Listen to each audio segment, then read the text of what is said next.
Farm Talk on CFRU 93.3 FM.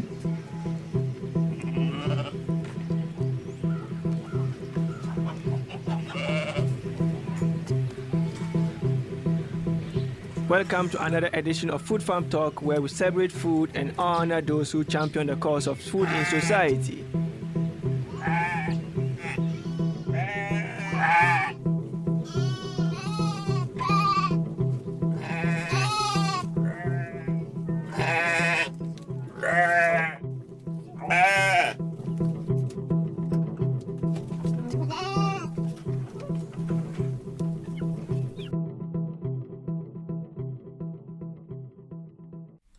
Hello. Welcome to another episode of Food Farm Talk on CFRU 93.3 FM. I am your regular host, Abdurrahim Abdullah. Thank you very much for joining us for this episode once again. Today's episode is structured in a very unusual way. Today, I'm going to talk a little bit about some of the stories that are making headlines in the Canadian agricultural landscape. So today is a bit of a mix Frankenstein type of show. So there are just a lot of things that are going on right now in agriculture in Canada, and a few stories have been making headlines, and I want to take this as an opportunity to just talk a little bit about these stories. So that's why I say this is a bit of an unusual setup outline of the program. So that being said, let's go straight into today's program. And we do know that everybody in Canada right now knows about issues of the blockades that are going on throughout the country, with issues surrounding pipeline construction, I think somewhere around British Columbia, and its concerns from indigenous communities around the country. So a lot of people have come out in support of indigenous communities, in solidarity of the indigenous resistance against these pipelines. But that is not actually our main issue. Yeah, those are issues that will be left for other discussions. But our main concern is actually about how these activities or these concerns have actually affected the agricultural industry in the country. And I think in the last couple of days, a lot of you might have heard that farmer groups have sent statements to the government for them to resolve this issue. And basically it's because it has a lot of impacts on the agricultural sector. So I'm just going to read there's an article that came out of the Western Producer, I think just today, or I might say yesterday, that talks about farm groups in Western Canada that's asking the government of Canada to actually look into these blockades in order to reduce the impact of these concerns on the agriculture industry. So just reading a few lines from that article and probably expand a little bit more on what this actually means. So farm groups are urging the federal government to resolve the rail delays, as blockade by some indigenous groups and their supporters have crippled Canada's transportation system. In fact, the Grain Growers of Canada has said the blockade will have immediate and unintended consequences for farmers across the country. And in fact, by cutting grain producers from customers, the industry might be crippled. That's some of the concerns they have, because the grains depend a lot on rail transportation to get to markets, and by they losing that access, that transportation, in fact the entire value chain is being disrupted in so many ways. So they have these are some of the concerns that they are actually sending out. So, and the story continues in other parts to highlight more about some of these concerns. In fact, the grain producers further added that the blockades are compounding their problems. Farmers faced a difficult harvest last year, as we all know, because of weather conditions. But even beyond that, later in the year, there was a CN rail strike, which affected some of the agricultural activities, and these blockades have also come on. So farmers are already having backlog of produce that are still sitting in barns and that are still sitting in fields that they are actually trying to get to market, and this blockade is actually causing concerns for the industry. So an interview that was highlighted in the article was an interview by Todd Haynes, who's the chair of Alberta Wheat Commission, who actually emphatically stated that the blockade is backlog in the goods they have is actually hurting the industry, and further on went to add that situations like this put Canada at risk in losing export opportunities to other competitors. And I've seen a couple of things, a couple of people talking about this on Twitter as well, because as these produce have not been able to get into the markets, clients will actually look for alternatives. They will seek alternative markets, and once they are able to find alternative markets, now it puts the Canadian agriculture industry at a disadvantage. Said that even when these issues are sorted out, they will have to now compete with those alternative markets for markets that they already had a stronger hold on. So these are some of the issues. But that being said, we all know that there are a lot of issues and a lot of politics under this issue. So we won't really get into the politics of this issue. All we are talking about is that this blockade actually has an impact on the Canadian agriculture industry. And for that matter, it will be very important that the necessary stakeholders come together to find amicable solutions, to reach a consensus, to be able to ensure that the Canadian agriculture industry, people are able to get their goods to the market. Producers are able to clear their backlogs before the next farming season starts, I say in the spring. Because even without this issue, farmers are already facing a lot of issues going into the next farming season. And we all know that there are a lot of things in terms of even weather conditions, but also other structural issues. Just to highlight a few, some other issues, like some of the things that are making highlights, and in fact, that farmers are actually looking forward to finding solutions to before the farming season. The one important thing, and this is something that's always been very close to my heart, has been the issue of labor in the Canadian agriculture industry. So there's also a story that's run in the Western Producer as well, which talks about the labor shortages. And there was a study that was done by the Canadian Agriculture Human Resource Council, and they did actually mention that by 2029, there'll be 10,000 job vacancies in the Canadian agriculture industry. And this is a very big concern. Because I was talking to somebody, I think a few days ago, about this issue of labor in shortages in the Canadian agriculture industry. Because we are told that technologies are coming to solve some of these challenges. But people are also telling us that some of these jobs are not actually jobs that technologies will do. These are jobs that they need people. They would need that human aspect attached to it. So, in as much as farmers are going in for technologies, but this issue of labor shortages is something that is of big concern to the industry. And like I said, the story in the Western Producer actually highlighted it. Just to read a few lines from the story, it says that Canadian Agriculture Human Resource Council released a new report on labor challenges in agriculture, looking specifically at the grain and oilseed sector. In 2017, Canada's grain and oilseed farmers employed 38,750 workers, but 2,000 jobs were unfilled. That's what the report actually stated. And the report also actually stated that in 9 years, so 9 years from now, in 2020, so that was in 2029. In 2029, the grains and oilseed sector will actually need 42,500 workers. And the labor gap is predicted to reach 10,600 people, which means that 1 in 4 jobs will remain vacant.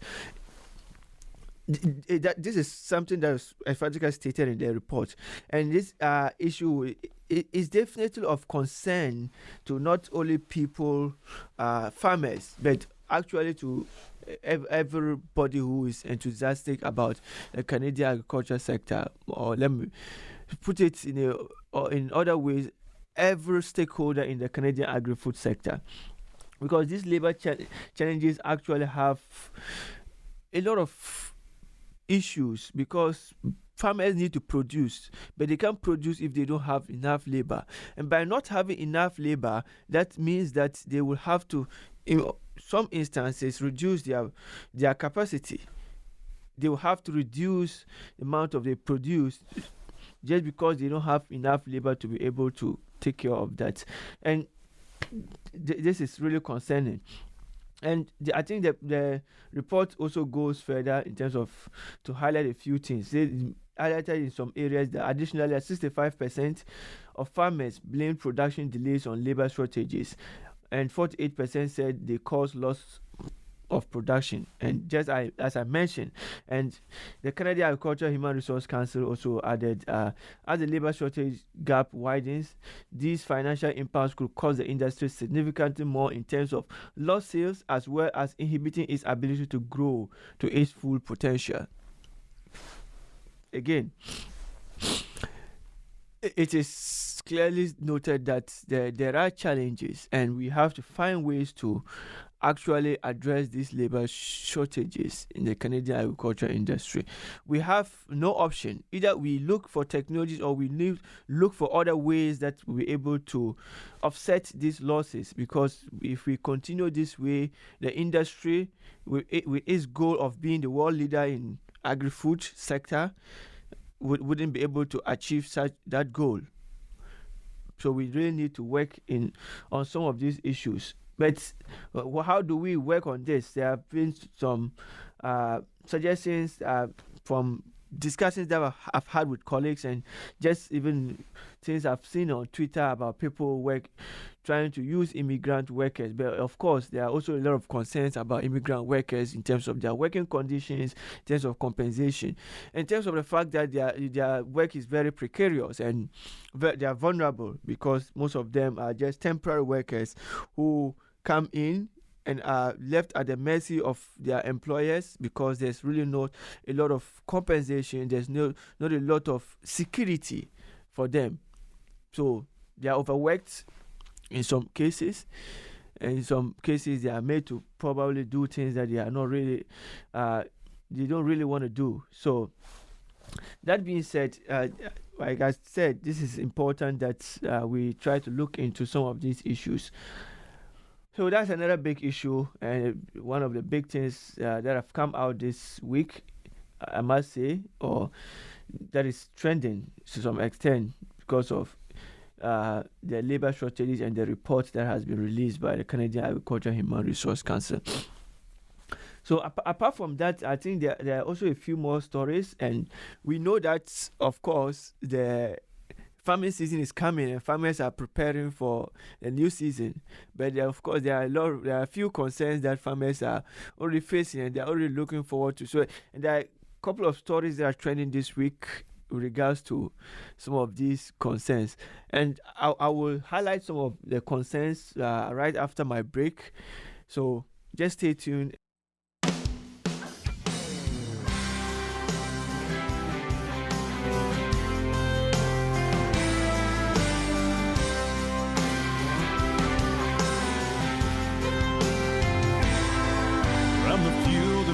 Your truck to the coffee in your cup. Don't thank the corner store or that early morning rush. Thank a farmer.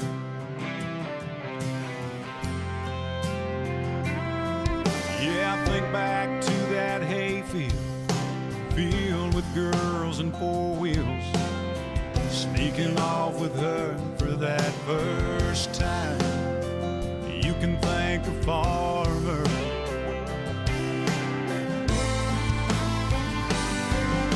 I still believe in amber waves of grain, man on his knees praying for rain that grew this country strong and keep us moving on.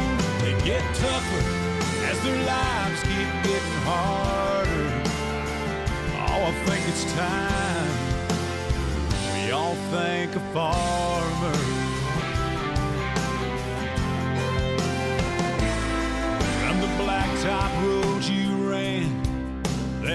used to be his land, to big cities and small towns that he built with his two hands. You can thank a farmer. And for this shirt on my back, and these boots on my feet, and them tank top wearing country girls and them old skin tight blue jeans, I thank a farmer. Yeah, I thank a farmer. I still believe in amber waves of grain, man on his knees praying for rain that grew this country strong and keep us moving on. They get tougher as their lives keep getting harder. Yeah, I think it's time we all thank the farmer.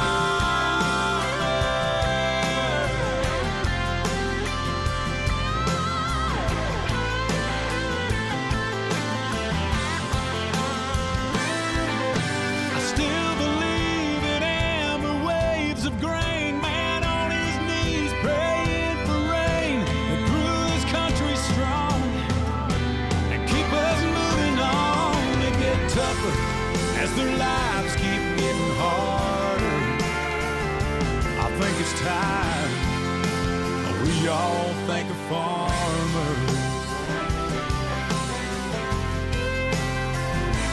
Thank a farmer.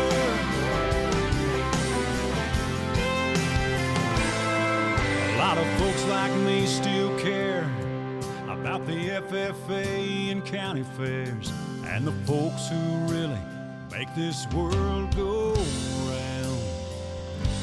I'd like to thank a farmer.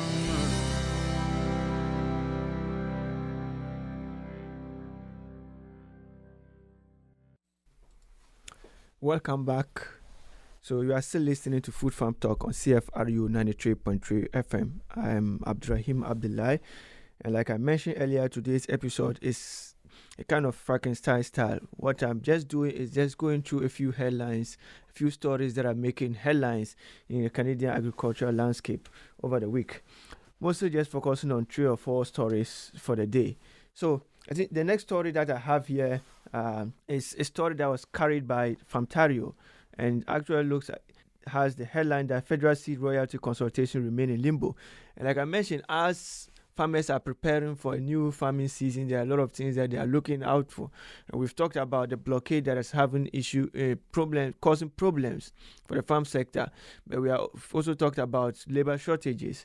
And this one is actually focused on seeds, because I think somewhere in 2019, the federal government actually proposed a new royalty program for seeds, and the farming groups, as are made to believe, are actually against this royalty program.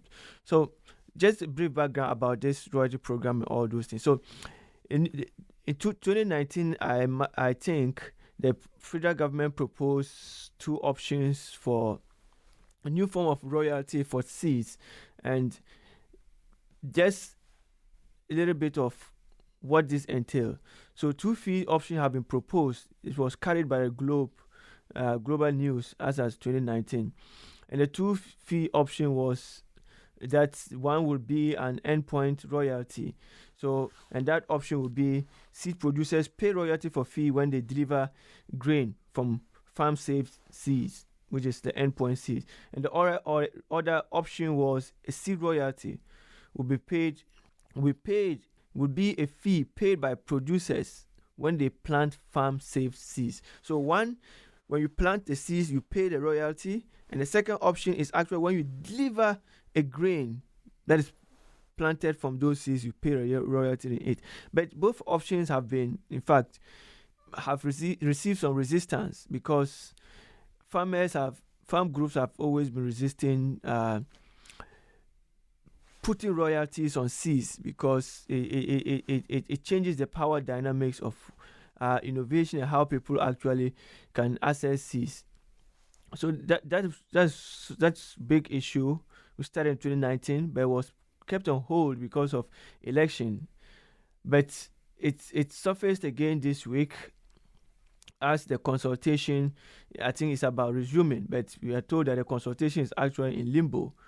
So because of the resistance, partly as well. So that being said, this just read a few lines from that story as well. So now it is unclear if the process will continue or if Ottawa will distance itself in hopes of avoiding criticism from the vocal group of farmers who oppose additional royalties on Plant Breeders' rights of protected seeds. But regardless of what the federal government decides, private seed companies are expected to move ahead with plans to introduce new seed royalties using contract laws if necessary. And we do know that some of these royalties have implications for local producers, people who are trying to breed their own seeds, and issues of power dynamics in terms of seed ownership. So just continue again, part of the story. Towards the end, we are told that, but others in the commercial seed trade acknowledge that Ottawa is becoming increasingly reluctant to get involved because federal government is trying to stay away a little bit from the criticism. So they are a bit reluctant in the process. But the private actors are actually pushing for this royalty program to kickstart. So this is a story that we should be looking forward to, which will also cause a bit.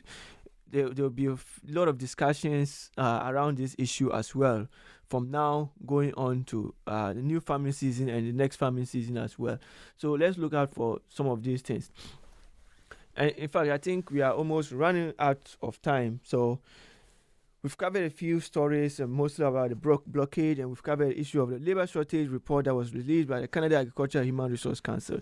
And these are issues of the new seed royalty consultations, which is still uncertain. But just to end and bringing you back to here in Ontario, if you are here and you are someone who is interested in agriculture programs, I just want to throw it out there that the London Farm Show is happening soon. Which is in a week or two. It starts from March 4th to 6th, 2020, in London. It's organized by the Western Fair District. And those of you who are already familiar with this show, you know that it's a big farm show with a lot of exhibitors. And we are told that this year we should be expecting over 370 plus exhibitors, more than 40 new companies and products coming into the show. We are also expected to continue to experience some of the family zone with core meals, complimentary shuttle services that will help, free parking for people who are going there, and it's just an opportunity to see some of the technologies that are that are actually happening. Some of the technologies, the new innovations in the agriculture sector, and to meet farmers, to meet exhibitors, people who are actually stakeholders in the agriculture industry, to know what people are doing. So if you are out here somewhere in Ontario and you have time, you can find some time to pass by in London for this important show, which is partly sponsored by a lot of organizations, including the Grain Farmers of Ontario. And Ontario farmers. So let's get out there if we can to see what they have to offer this year. And like I said, it will be happening between the Agriplex at Western Fair District and the BMO Centre in London. So let's hope we see ourselves there. So thank you very much for listening to another episode of Food Farm Talk on CFRU. And like I mentioned earlier at the start of the program, this is a very unusual setup today. And we just want to always try to mix up the style of the program to give listeners the opportunities to actually experience different ways that we can bring or we can champion the cause of people who are actually champion food in society, as we always say. But that being said, I just want to take this opportunity to thank our listeners for your continued support, and all those of you who are supporting this program, listening to our program on CFRU 93.3 FM. But also, an important thank you to CFRU for the opportunity to run this program on this radio station. And of course, using it as an opportunity to launch our podcast on Anchor and all major podcast platforms. So if If you are on any podcast plus platform, you can follow us on Apple Podcasts, on Google Podcasts. You can also follow us on Anchor, Spotify, or any major podcast platform using Food Farm Talk. Search and you will find us, and you continue to enjoy what we bring you. And we are open to any feedback on how we run the program. Don't hesitate to reach us on our email, which is foodfarmtalk.cfru@gmail.com. And you can also reach us on Twitter with the hashtag foodfarmtalk, on Facebook as well, and on Instagram. So thank you very much for the support, and we do hope to see you again next week for another exciting episode of Food Farm Talk. Have a blessed day and stay warm as we try to usher the winter out. Thank you very much.